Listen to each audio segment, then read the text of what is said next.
Hello friends, आप सभी को नमस्कार। मैं हितेश कुमार एक बार फिर से आप सभी का ज्ञान कोश यूट्यूब चैनल में स्वागत करता हूं। आज है 8 मई और 8 मई से जितने भी करंट अफेयर्स बनेंगी वो हम आज की वीडियो में चर्चा करेंगे। इस वीडियो का पीडीएफ आप सभी ज्ञान कोश नाम से Facebook page, Telegram channel, WhatsApp group और ज्ञान कोश ऐप है उनको डाउनलोड कर लीजिएगा। वहां पर आपको इसका पीडीएफ मिल जाएगा। सबका लिंक जो है वो डिस्क्रिप्शन में दिया हुआ है, वहां से आप लोग इनको ज्वाइन कर लीजिएगा। तो चलिए शुरू करते हैं आज की करंट अफेयर्स। बात करेंगे आज का दिन। आज है 8 मई और आज का जो दिन है वो किस दिवस के रूप में मनाया जाता है। तो पहले हम 2 दिवस है आज, दोनों दिवस के बारे में थोड़ी चर्चा करेंगे, उसके बाद में प्रश्न उत्तर की तरफ बढ़ेंगे। तो सबसे पहले तो आज है विश्व रेड क्रॉस दिवस। विश्व रेड क्रॉस दिवस जो है ये आज का जो दिन है ये विश्व रेड क्रॉस दिवस के रूप में मनाया जाता है। ये दिवस रेड क्रॉस के संस्थापक और शांति के लिए जो पहले नोबेल पुरस्कार जिनको दिया गया था, जीन हेनरी ड्यूनेंट, उनके जन्म दिवस की स्मृति में यह दिवस मनाया जाता है। और अगर हम बात करते हैं, देखिएगा 8 मई को यह दिवस मनाया जाता है। रेड क्रॉस जो है ये एक राष्ट्रीय और अंतर्राष्ट्रीय एजेंसी है जिसका प्रमुख उद्देश्य क्या है। इसका उद्देश्य है कि रोगी, घायल और जो युद्धकालीन बंदी होते हैं उनकी देखरेख करना इसका मुख्य उद्देश्य था जिस समय इसकी स्थापना करी गई थी, उस समय से ही।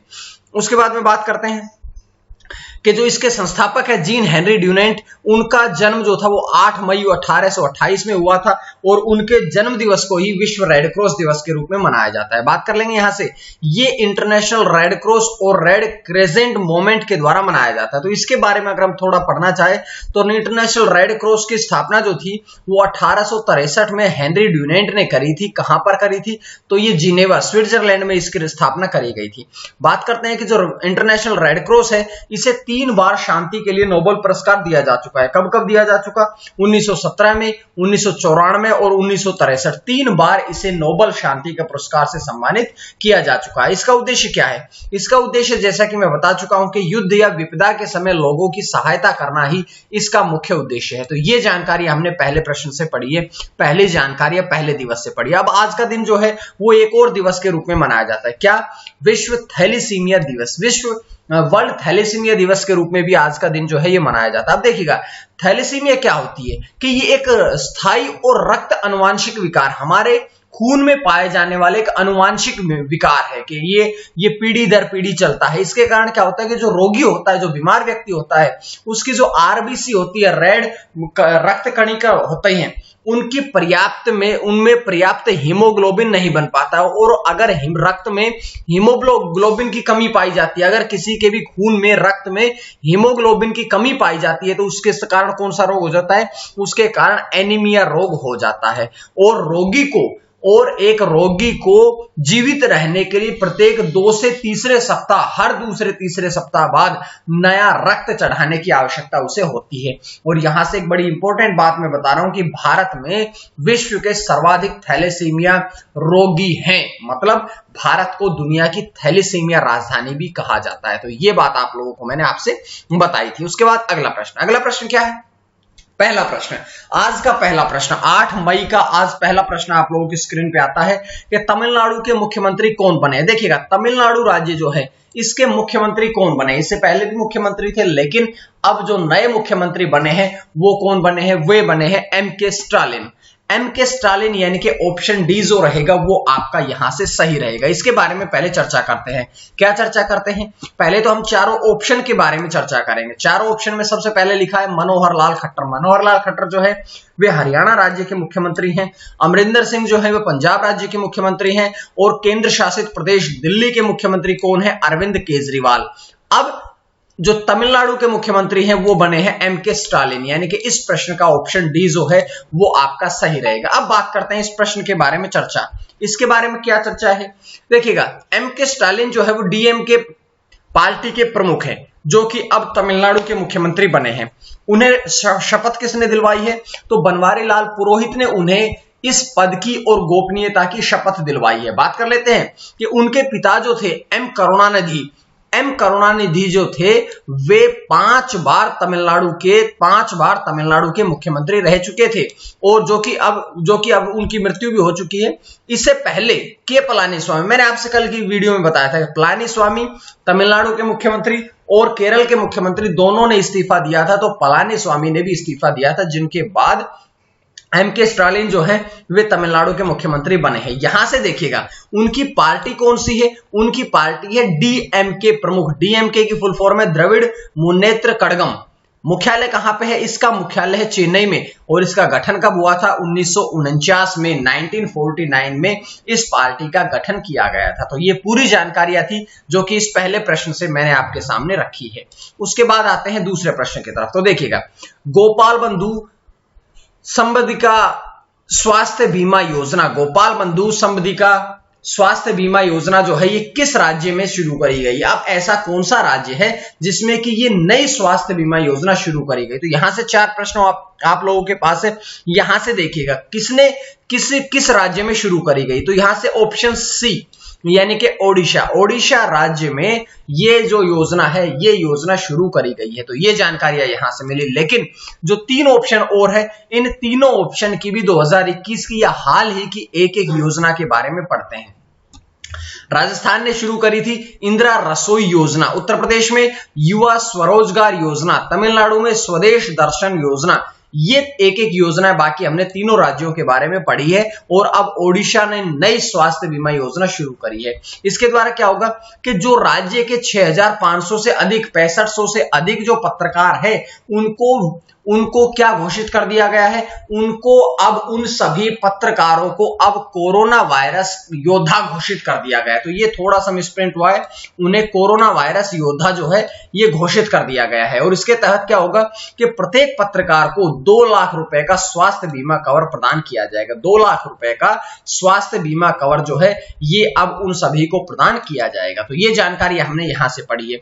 उसके बाद हम ओडिशा सरकार की 5 प्रमुख योजनाओं के बारे में चर्चा करते हैं। क्या क्या योजनाएं हैं। इसकी योजना ये है कि देखिएगा सबसे पहले गोपाल बंधु संबंधिका स्वास्थ्य योजना जो है इसके बारे में बता चुका हूं। अब देखिएगा बीजू स्वास्थ्य कल्याण योजना, निर्मल योजना स्वास्थ्य देखभाल योजना, हरिश्चंद्र दाह संस्कार सहायता योजना, किसानों के लिए फ्री स्मार्टफोन योजना, मृदा स्वास्थ्य कार्ड योजना। तो ये और 5 योजनाएं हैं जो कि ओडिशा में शुरू करी गई थी, उनके बारे में मैंने आपको बताया है। उसके बाद तीसरा प्रश्न कि चेकमेट कोविड पहल जो है ये किसके द्वारा शुरू करी गई है। चेकमेट कोविड पहल जो है ये किसके द्वारा शुरू करी गई है। तो यहां 4 ऑप्शन आप लोगों के पास है। 4 ऑप्शन में से आपने बताना है कि ये पहल किसके द्वारा शुरू करी गई है।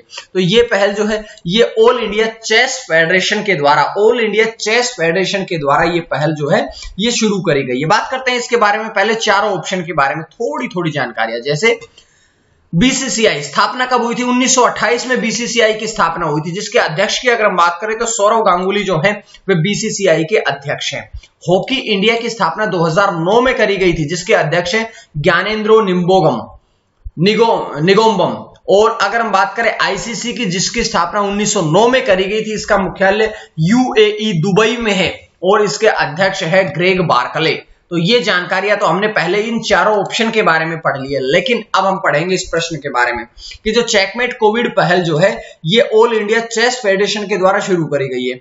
इसका उद्देश्य क्या है, तो इसका उद्देश्य है कि जो कोरोना महामारी है, कोरोना महामारी से पीड़ित लोगों की सहायता करना, क्योंकि कोविड के कारण लोग एक तो स्वास्थ्य से खराब हो रहा है, दूसरी बात कि अब आर्थिक स्थिति भी उनकी लोगों की सही नहीं है। पिछले 1.5 साल से लगातार कोरोना वायरस जो है वो फैल रहा है। तो इस प्रकार से उनकी सहायता, आर्थिक रूप से भी उनकी सहायता करना इस योजना का मुख्य उद्देश्य है। बात करेंगे यहां से कि ऑल इंडिया चेस फेडरेशन के बारे में। तो देखिएगा ऑल इंडिया चेस फेडरेशन के बारे में अगर हम बात करना चाहें तो इसके अध्यक्ष कौन है, संजय कपूर। मुख्यालय कहां पे है, चेन्नई में। और स्थापना कब हुई थी, तो 1951 में, 1951 में ऑल इंडिया चेस फेडरेशन की जो स्थापना थी वो करी गई थी। तो ये जानकारियां हैं, ये सारी जानकारियां इस प्रश्न से आपको मिल जाती है। उसके बाद है प्रश्न नंबर 4 कि टीएचडीसी इंडिया लिमिटेड के अध्यक्ष कौन बने और प्रबंध निदेशक कौन बने। तो टीएचडीसी इंडिया लिमिटेड के अध्यक्ष और प्रबंध निदेशक कौन बने। तो देखिएगा यहां से आप लोगों के सामने है विजय गोयल, ऑप्शन बी। विजय गोयल जो है वे अब इसके अध्यक्ष और प्रबंध निदेशक बने हैं। उसके बाद में बात करेंगे कि धीरेन्द्रवीर सिंह जो है इनका स्थान लिया है विजय गोयल ने। इससे पहले धीरेन्द्रवीर सिंह इस पद पर थे, लेकिन अब उनके स्थान पर विजय गोयल जो है वे THDC इंडिया लिमिटेड के नए अध्यक्ष और प्रबंध निदेशक बन गए हैं।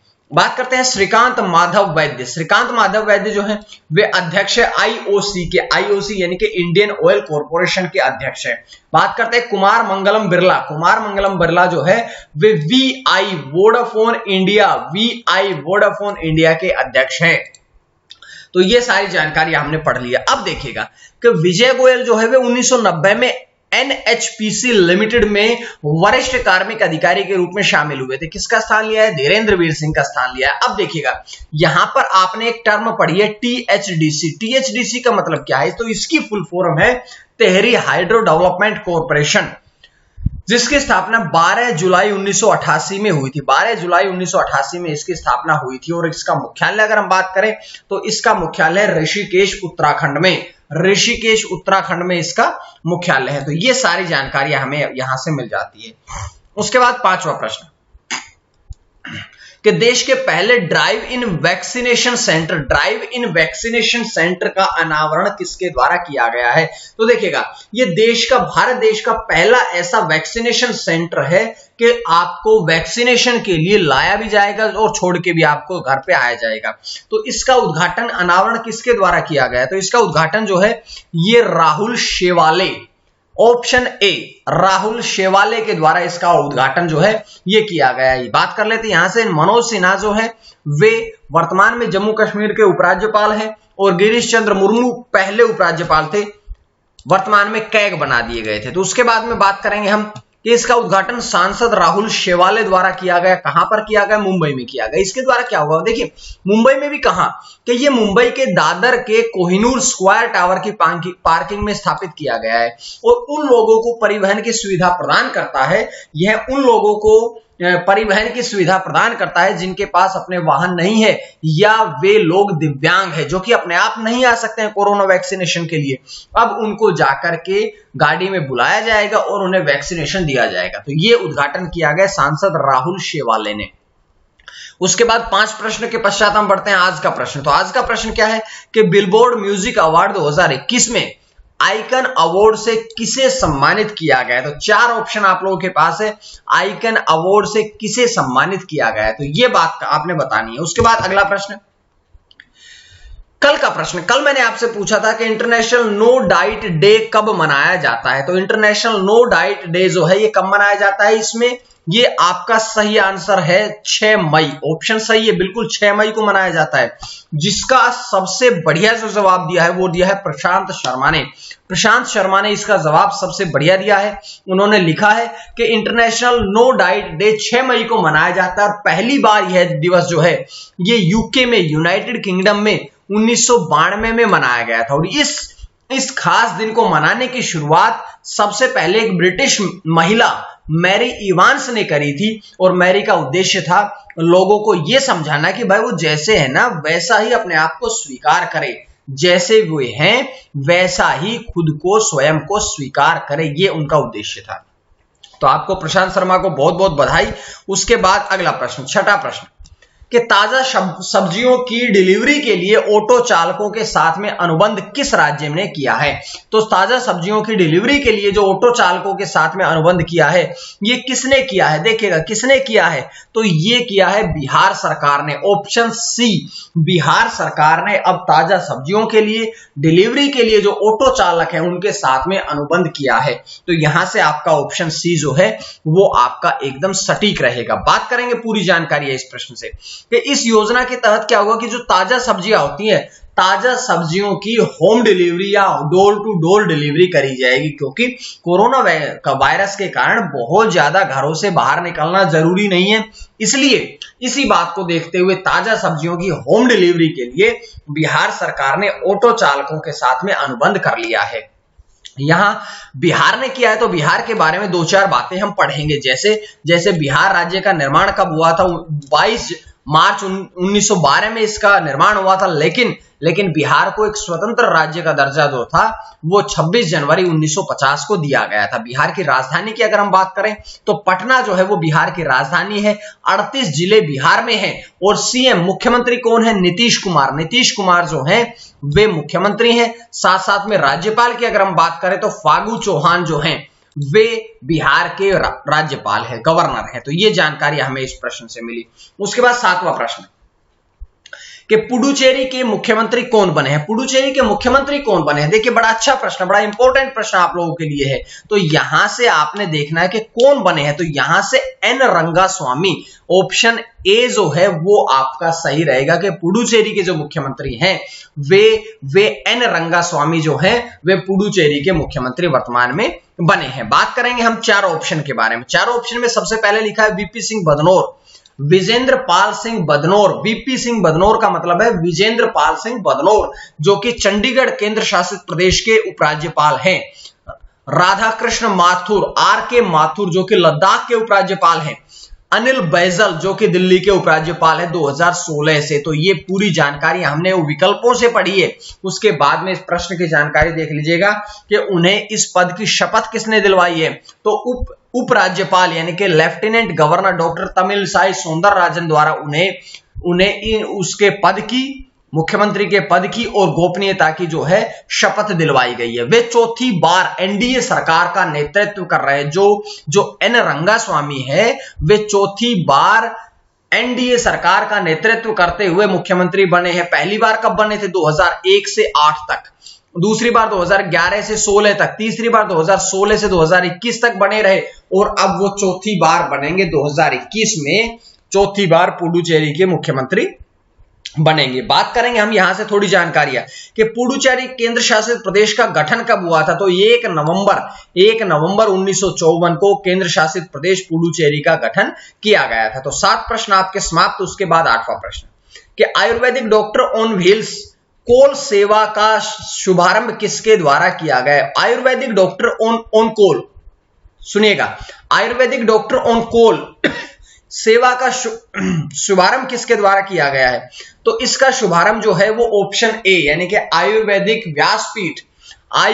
व्यासपीठ की गुजरात इकाई के द्वारा, यानी कि गुजरात इकाई के द्वारा इसका शुभारंभ जो है ये किया गया है। बात करते हैं पूरी जानकारियां कि इसके द्वारा क्या होगा कि 170 से अधिक आयुर्वेदिक डॉक्टर कोविड-19 कोरोना वायरस से पीड़ित रोगियों को फोन पर मुफ्त आयुर्वेदिक परामर्श देंगे, क्योंकि ऐसा मानना है कि कोरोना वायरस को हराने के लिए हमारी इम्यूनिटी पावर जो है वो ज्यादा होनी चाहिए, हमारे अंदर शक्ति होनी चाहिए, इम्यूनिटी पावर, रोगों से लड़ने की शक्तियां होनी चाहिए, जिस कारण से आप कोरोना वायरस को हरा सकते हैं। तो अब आयुर्वेद के द्वारा कोरोना वायरस का परामर्श दिया जाएगा, इसलिए ये नई सेवा जो है डॉक्टर ऑन कॉल, यानी कि डॉक्टर जो है वो आयुर्वेदिक डॉक्टर आप फोन से ही उनकी सेवाएं प्राप्त कर सकते हैं, वो भी मुफ्त में। उसके बाद है 9वां प्रश्न कि भारत, फ्रांस, ऑस्ट्रेलिया, 3 देश, भारत, फ्रांस, ऑस्ट्रेलिया की त्रिपक्षीय वार्ता में भारत का प्रतिनिधित्व किसने किया? इससे पहले G7 7 देशों की अभी मीटिंग हो रही थी, जिसमें भारत का भी प्रतिनिधित्व करने के लिए 2+2 की मीटिंग थी कि विदेश मंत्री प्लस रक्षा मंत्री गए थे। तो विदेश मंत्री भारत के एस जयशंकर, सुब्रमण्यम जयशंकर, और अगर हम बात करें रक्षा मंत्री की तो राजनाथ सिंह देश के रक्षा मंत्री हैं।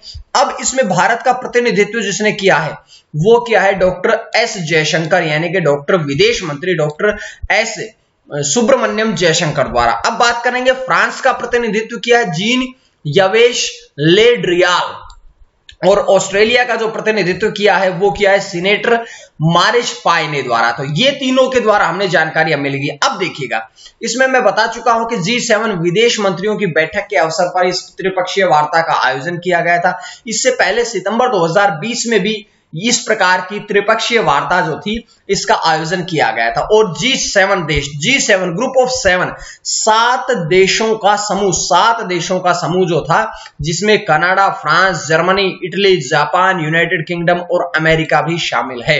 ये G7 देशों का समूह है। उसके बाद कि दुनिया के पहले AI संचालित जहाज का नाम क्या है? AI आर्टिफिशियल इंटेलिजेंस संचालित जहाज का नाम क्या है? तो देखिएगा, मैफ्लावर 400 जो है इस जहाज का नाम है। बात करेंगे पूरी जानकारी, देखिएगा कि इसकी ऊंचाई जो है वो 50 फीट है, वजन 9 टन के बराबर है। पूरी तरह से ये स्वायत्त जहाज है जो कि सौर पैनल से ढका हुआ। देखिएगा चारों तरफ आप देख सकते हैं सौर पैनल लगे हैं, सौर पैनल जो है वो लगे हैं, मतलब कि इसका जो पूरी तरह से प्रयोग है वो सोलर लाइट के द्वारा किया जा सकता है। इसका प्रयोग कहाँ किया जाएगा? तो इसका प्रयोग किया जाएगा मुख्य रूप से समुद्र के प्रदूषण का अध्ययन करने के लिए। भाई जो समुद्र है, जो सागर है, जो वो कितना प्रदूषित हो रहा है, इसकी जांच के लिए इसका प्रयोग किया जाएगा। साथ साथ में जो समुद्र है उसमें प्लास्टिक का विश्लेषण किया जाएगा कि कितनी मात्रा में प्लास्टिक हम समुद्र में डालते हैं। उसके बाद में देखिएगा साथ ही जो जलीय स्तनधारी जीव है उन सब की निगरानी रखने के लिए भी मैफ्लावर 400 जो है ये जहाज को तैनात किया गया है। तो ये जानकारियां थी आज की वीडियो में। उम्मीद है आपको करंट अफेयर्स की सीरीज बहुत अच्छी लग रही है और आप लोग जवाब देते रहिएगा, इसी प्रकार से जुड़े रहिएगा और मैं आप लोगों के सामने इसी प्रकार से करंट अफेयर्स की सीरीज और साथ साथ में और भी बहुत सी सीरीज जल्द लेके आने वाला हूं। आज के लिए इतना ही। इसका पीडीएफ आप ज्ञानकोश टेलीग्राम चैनल से, फेसबुक पेज से, व्हाट्सएप ग्रुप से या ज्ञानकोश ऐप से डाउनलोड कर सकते हैं। सबका लिंक डिस्क्रिप्शन में दिया हुआ है। तो आज के लिए इतना ही। मां सरस्वती की कृपा आप सभी पर बनी रहे। आप सभी का बहुत बहुत धन्यवाद।